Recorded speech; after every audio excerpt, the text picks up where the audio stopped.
Are you planning to take some time off, but you know that deep down you struggle a little bit to really properly switch off?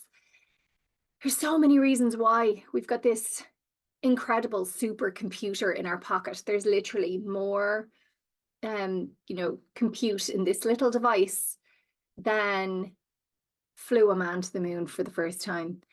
It's incredible. So we can have so much on here. These little dopamine hits every time we get a little notification that somebody likes our post or somebody's sending us a message. We also have all our emails on there.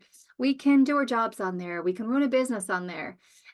We're checking it constantly. In the US, people are checking it 144 times a day. In Ireland, it's a little bit less. It's actually about 50 times a day on average, but about 16% of us are checking it over 100 times a day. And I just check mine. I check it 99 times on average. Oh, cringe. But our phones serve to connect us in so many ways. We get this little instant gratification. It's also like we're so busy. We've got this busyness badge of honor. How can we possibly switch off? We're far too important to switch off. And nobody's thinking this consciously, but there's this little subconscious little voice in our head saying, no, no, no. It is part of your value and part of your worth to be constantly on, constantly connected, constantly needed. We are conditioned not to slack. We don't want to be seen as slackers. We don't want to be seen as the people who switch off and won't take that call when we're not working or won't answer that message when we're not working. But actually, it does not serve us well. If you think about how technology is developing, one of the key differentiators we have as humans is our creativity, is our ability to innovate and think differently, think outside the box. And when we don't give ourselves that chance and that space to completely switch off and do other things, then it's really, really tough for our brains to get into really creative and really innovative modes. Layered on top of all of that, you've got to think about how we reinforce this kind of deep-rooted conditioning that's there constantly. And I do it myself. It's like, oh my gosh, thank you so much for going above and beyond. I know that you worked so late, and I know you worked through the weekend, and I know you answered those calls during your holiday, and I really appreciate that. You are just employee of the month this month. We are constantly rewarding that overwork.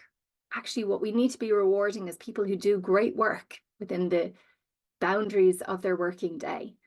And we all have a role to play on that, because we all need to unlearn this conditioning that we have, that we need to go above and beyond, and that we're going to get praised for that, and actually just figure out how to be at our very best during the working day, during our core hours, during our working hours, and then being able to switch off properly outside that.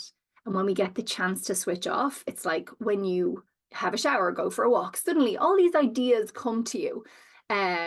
Sometimes in ways that you really struggle when you're in work, when you're, at your desk for a long time, and you switch off, you do something different, and suddenly all these ideas come. It's not by accident. It's a psychological theory called the Zeigarnik effect. And it's when we give our brains a chance to switch off, we turn off the conscious element of our brain, and we allow the subconscious to do its work. And that's when those ideas spring up. When you're in the shower, when you go for a walk, whatever it is that you're doing, when you're totally switched off and thinking of something different, or you're even doing a completely different task. So now what are we going to do about it? The first thing I would say is consciously take control. It's a lot easier said than done, but when you consciously make the decision that you do genuinely have the desire and intention to switch off, that will make it a lot easier. Then you can do all of the little tweaks and twerks to help you do that. So number one will be turn off all of your work-related notifications on your phone. So if you do have one phone for your work and home life, make sure it's switched off. Leave the laptop at home. Do not bring it. You don't need to. If you can have a separate device, if you want to, watch something or whatever, keep it off the work laptop. Secondly is set really clear expectations and boundaries with your colleagues. One of the key sources of tension is when expectations are not clear. And so when somebody is expecting something from you or expecting a particular level of service or a delivery or a project, when you're not actually supposed to be there in the first place, that's poor communication. We need to set really, really clear boundaries. Make sure everybody knows, all of your stakeholders, that you're off in this certain time and that you will not be contactable. And actually, when people know and understand, they're okay with that. And finally, I want you to think about this as a culture. It's a workplace culture. So where are we setting this expectation that people always need to be on? Who's setting the expectation that you can't switch off, that you don't have that opportunity to switch off completely? First, you've got to look at your own mindset. So number one, make that decision, absolutely. But then look at your behaviors. What is it that you're contributing into that culture? Do you, when somebody else is off, do you think, oh, well, I'll just make this one call because I need this one thing, and it's okay, they're only taking a 1 day off, it's fine. Or they're off for 2 weeks anyway, they won't mind this one call. What is it in your behavior? Are you contributing to this environment or this culture, this workplace culture that we cannot switch off? If so, be really mindful of that and change it. If it takes you an extra few hours, if you don't disturb somebody on holidays, then actually that's worth it. Because what happens is when you pull someone back or yourself back into your work mindset, remember, it takes a lot longer to actually switch off then.